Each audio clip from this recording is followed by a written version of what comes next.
Bismillahirrahmanirrahim. Assalamualaikum warahmatullahi wabarakatuh. Alhamdulillah, Waalaikumsalam warahmatullahi. kita panjatkan puja dan puji serta rasa syukur kita kepada Allah Subhanahu wa taala yang telah banyak sekali memberikan nikmat dan karunia kepada kita sampai hari ini, sampai detik ini, dan mudah-mudahan kita bersyukur terhadap seluruh nikmat tadi dan menambah dan meningkatkan juga takarub kita pada Allah, ketakwaan kita kepada Allah Subhanahu wa taala. Para profesor, para doktor, para intelektual yang mudah-mudahan Allah limpahkan rahmatnya pada kita pada pagi hari ini. Senang sekali pagi hari ini kita bisa berdiskusi kembali dengan topik-topik yang nampaknya cukup hangat, dan itu juga yang menjadi fenomena yang terjadi di dalam masyarakat kita pada hari ini. Topik yang kita coba bincangkan, tentu saja perbincangan kita adalah bukan perbincangan biasa sebenarnya, tapi perbincangan yang menguras seluruh energi intelektualitas kita, karena nanti kemudian para pembicara yang akan kemudian mendadarkan, memaparkan banyak hal, tentu akan memaparkan semua aspek-aspek yang hendak disampaikannya itu by data. Semua terkait dengan data yang terjadi, terutama ketika kita saat ini akan mencoba mendiskusikan tentang persoalan resesi ekonomi. Banyak kalangan sudah menyatakan bahwa Indonesia akan mengalami resesi ekonomi, atau Indonesia pada saat ini diambang resesi. Ada the big question, betulkah kemudian Indonesia sekarang ini berada di ambang resesi ekonomi? Ada memang fakta yang tidak bisa kemudian kita pungkiri bahwa beberapa negara besar sudah mulai tumbang dalam dan masuk ke dalam resesi ekonomi akibat pertumbuhan beberapa kuartal yang terjadi pada saat ini. Paling tidak 2 kuartal terakhir berturut-turut itu menunjukkan indikator-indikator yang negatif. Dan terbaru kita bisa lihat bagaimana kemudian resesi ekonomi yang dialami oleh Amerika Serikat akibat dari satu kondisi kontraksi ekonomi yang sampai hari ini, kalau datanya menunjukkan bahwa kurang lebih sekitar minus 32,9% pada kuartal kedua tahun 2020. Sementara pada kuartal yang sebelumnya, bahwa ekonomi Amerika mengalami pertumbuhan negatif. Apakah ini bisa disebut sebagai pertumbuhan ya kalau negatif ya? Kayaknya bukan pertumbuhan tetapi penurunan. Ya, kalau penurunan itu pasti negatif. Nah, penurunan negatif yang besarannya cukup besar, sekitar 5%.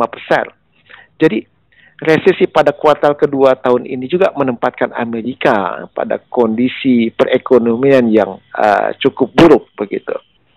Begitu juga nampaknya itu juga datang atau terjadi di kawasan Uni Eropa, di mana setelah perekonomian kuartal yang kedua itu kemudian mengalami kontraksi.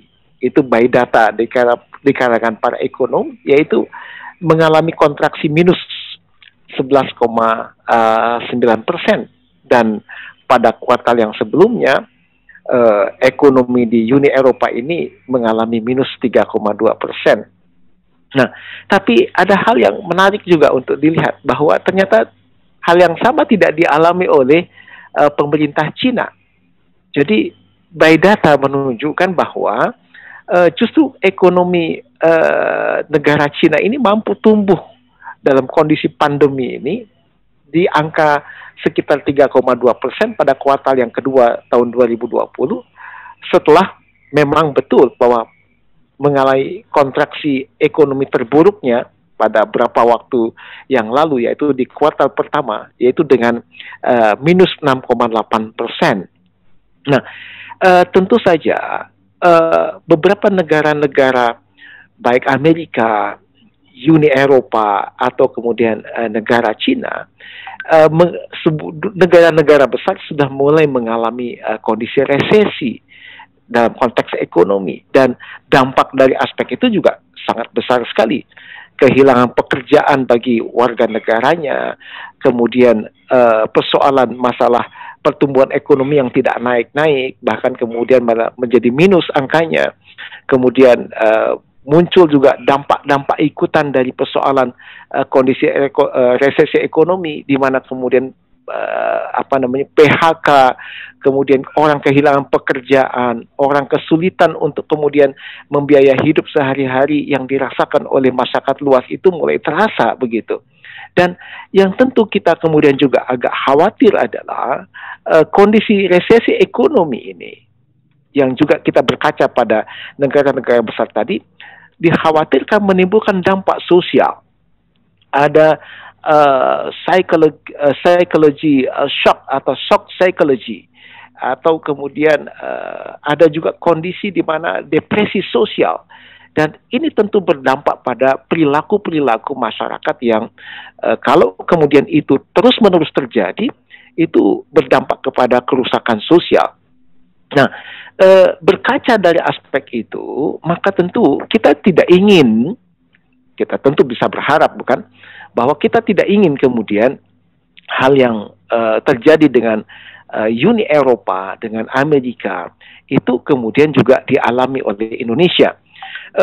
Tetapi bukan berarti tidak mungkin terjadi. Peluang aspek itu juga cukup besar begitu loh. Dengan melihat beberapa pertumbuhan ekonomi Indonesia yang kemudian dalam caturwulan kedua ini juga mengalami penurunan. Nah, apakah hal itu akan terjadi pada Indonesia? Maka tentu ini kawan-kawan dari para ekonom nampaknya harus kemudian mulai kemudian memberikan satu warning, satu aspek peringatan bagi semua kalangan, baik bagi kemudian pemangku kepentingan, dalam konteks ini adalah aparatur negara, bagi kemudian juga masyarakat, agar kemudian mereka juga waspada, dan persiapan-persiapan apa yang harus dilakukan dalam konteks tadi.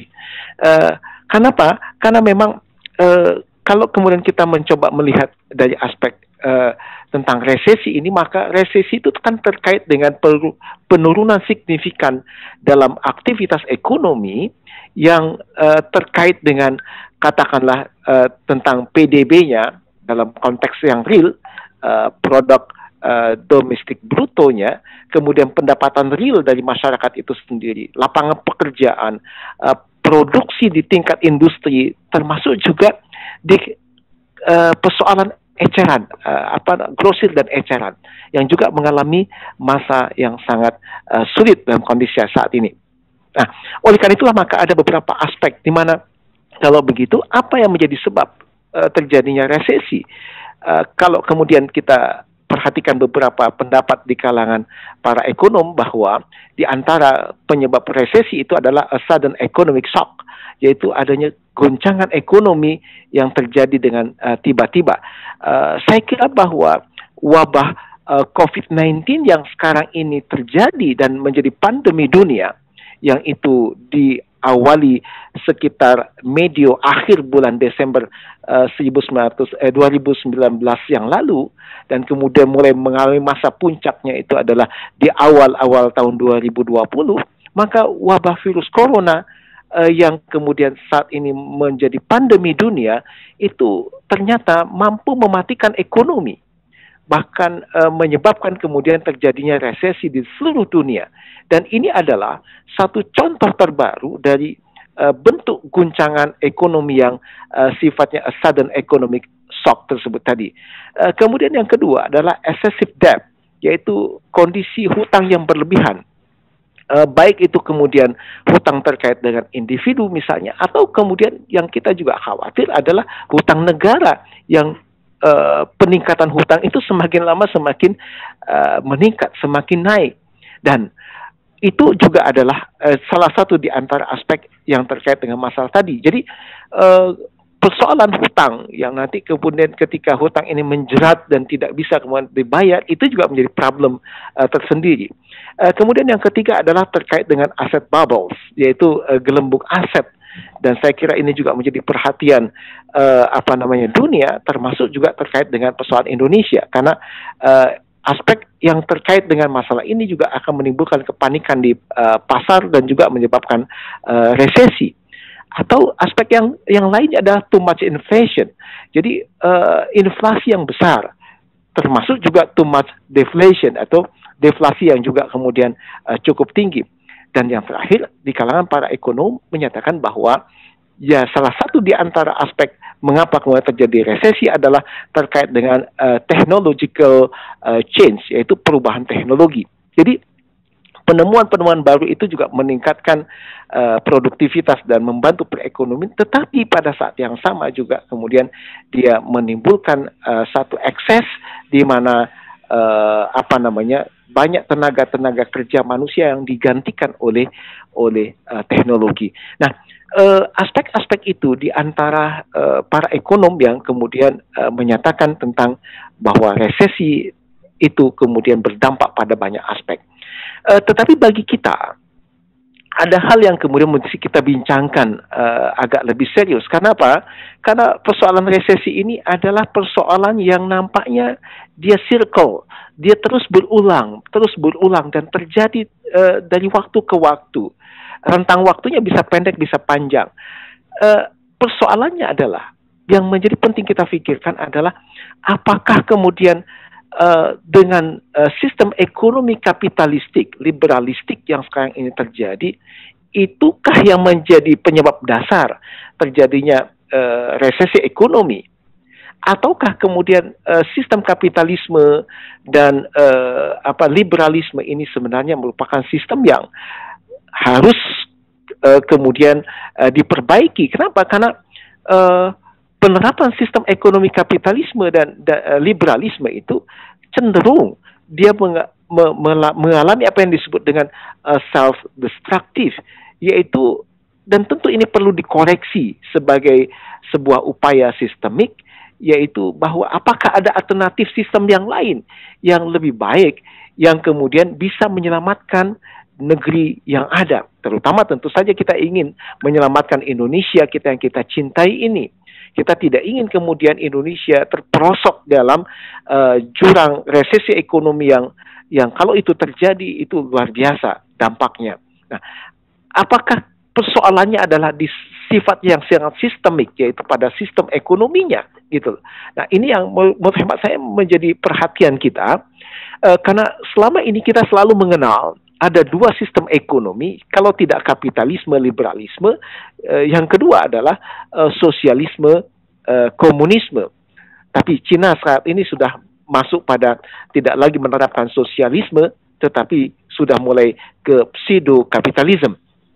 Jadi ada aspek di mana menjadi bahan pemikiran kita, jangan-jangan bahwa sistem ekonomi kapitalisme, liberalisme ini adalah memiliki potensi yang besar untuk kemudian self-destructive, yaitu sebuah sistem yang sebenarnya merusak dirinya sendiri.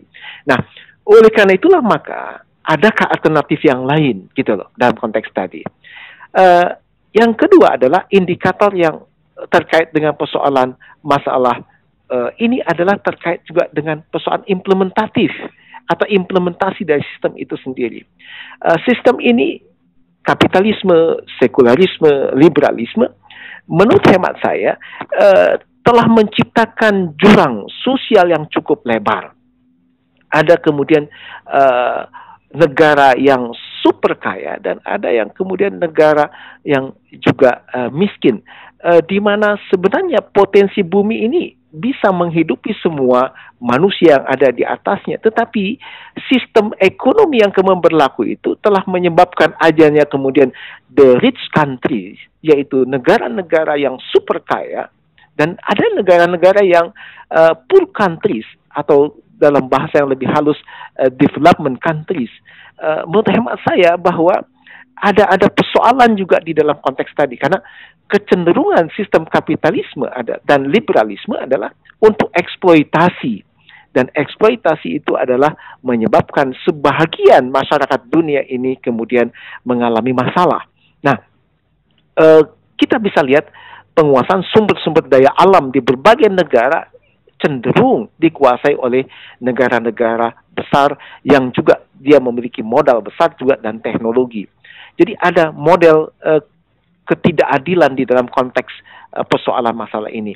Jadi di sini menunjukkan pada kita apakah ada alternatif yang lain yang kemudian kita bisa sajikan sebagai satu solusi yang akan menyebabkan bukan hanya Indonesia tapi juga masyarakat dunia keluar dari problem ekonomi yang seperti sekarang ini terjadi.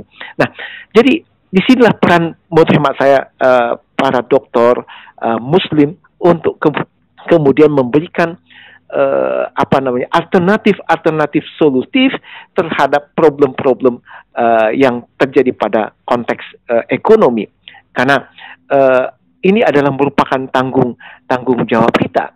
Nah, pada sisi yang lain adalah bahwa dunia ini kan tidak cuma 3-4 abad belakangan ini terjadi, tapi dunia ini adalah dunia yang kemudian kita punya sejarah berabad-abad yang lalu. Kalau kita lihat dalam kesejarahan Islam, semenjak masa Rasulullah SAW sampai kemudian Islam itu tersebar ke seluruh dunia dan membentuk satu bentuk tatanan masyarakat dunia yang lain, begitu. Ada satu pemikiran juga yang menurut hemat saya mesti kita ambil, apakah di dunia Islam pada masa yang lalu yang kemudian kita kenal dengan mulai dari kekhalifahan Khulafaur Rasyidin sampai kemudian aspek yang terakhir yaitu Turki Utsmani misalnya atau Ottoman, apakah pernah mengalami kondisi resesi? Dan kalau aspek itu kemudian kita bisa ungkap, tentu menjadi aspek pembanding yang cukup baik dengan kondisi yang sekarang ini ada. Kenapa? Karena implementasi dua nilai yang berbeda atau 3 nilai yang berbeda dan secara paradigmatis itu juga akan menghasilkan kemudian penanganan konteks ekonomi yang lebih memberikan ini loh solusi yang seharusnya kita lakukan. Jadi menurut hemat saya, Bapak Profesor, kemudian Bapak Doktor dan kawan-kawan yang lain, disinilah nampaknya peranan dari para intelektual, di mana para ilmuwan itu dengan kelebihan informasi yang dimilikinya, saya pikir dia memiliki tanggung jawab yang sangat besar terhadap masyarakatnya. Para intelektual, para ilmuwan ini harus menyediakan informasi yang benar dan menafsirkan fenomena yang terjadi bagi masyarakat untuk memperbaikinya. Dan dalam kaitan dengan hal ini, maka seorang intelektual dia memiliki fungsi edukatif, yaitu apa? Mendidik masyarakatnya untuk mengambil keputusan yang bijak dan rasional, mengingatkan masyarakat dan juga pemerintahan yang ada agar kemudian mereka terhindar dari bahaya, atau mengingatkan mereka akan adanya bahaya mengancam kehidupan.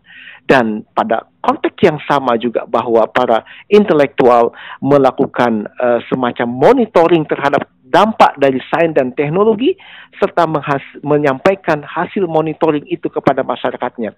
Dan saya kira inilah yang dilakukan oleh the American Federation of Scientists for the Social Responsibility of Science sebagai satu bentuk organisasi yang memberikan semacam respon terhadap berbagai macam penemuan-penemuan saintis.